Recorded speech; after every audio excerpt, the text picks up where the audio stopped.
A small island nation off the coast of Western Europe, England had grown strong under King Henry VIII and his daughter, Queen Elizabeth. By the late 16th century, England was eager to establish its own foothold in the New World. England's first North American colony, Roanoke, disappeared without a trace in the 1580s. In 1606, a group of English businessmen set up the Virginia Company of London. In 1607, the company sent out 105 men and boys in search of gold. They settled on a swampy peninsula in a place they named Jamestown, after their monarch, King James. It's as if we all were shot into outer space and landed on a new planet and then said, here you are.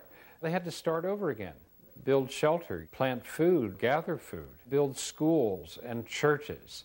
They had to live very primitively. Of course, there were plentiful deer and other animals to be shot, and fish in the waters. So they were not on a desert. There was a lot around them, but they had to start from the very beginning. For several years, the colony held on by its fingernails. When they weren't fighting among themselves, the early colonists suffered from malnutrition and disease during what became known as the starving time. Facing certain death from starvation, the Jamestown colonists had only survived with the help of the local Powhatan tribes, who traded corn and foodstuffs to the colonists in return for knives and guns. The most famous story here, of course, has to do with Pocahontas and John Smith, of how she supposedly throws herself on top of John Smith and keeps the Indians from lopping his head off. And that was a symbolic act, but it is very suggestive of the dependence that the English had on the Indians, because the English could have been destroyed at the back of a hand if they had wanted to do it.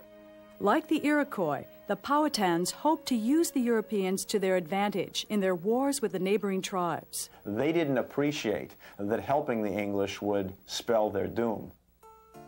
Unable to find gold, the Jamestown colony was on the edge of oblivion when colonist John Rolfe planted some West Indian tobacco seeds and discovered they would grow in the Virginia tidewater.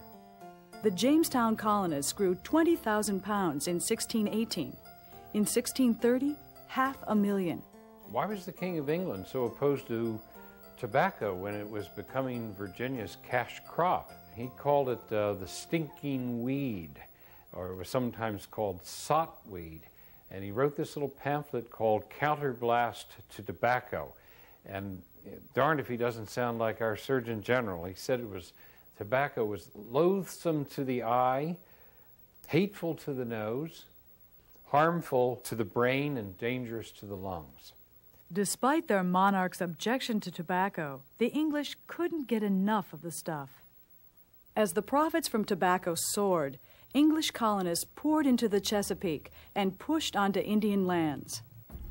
Angered by the land-hungry colonists and their assaults on Indian villages, the Powhatan chief Opechancanough attacked the Virginia settlements in 1622 and nearly destroyed Jamestown.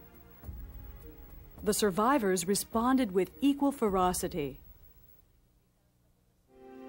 Over the following decades, Virginia's Indian population was ravaged by war and disease.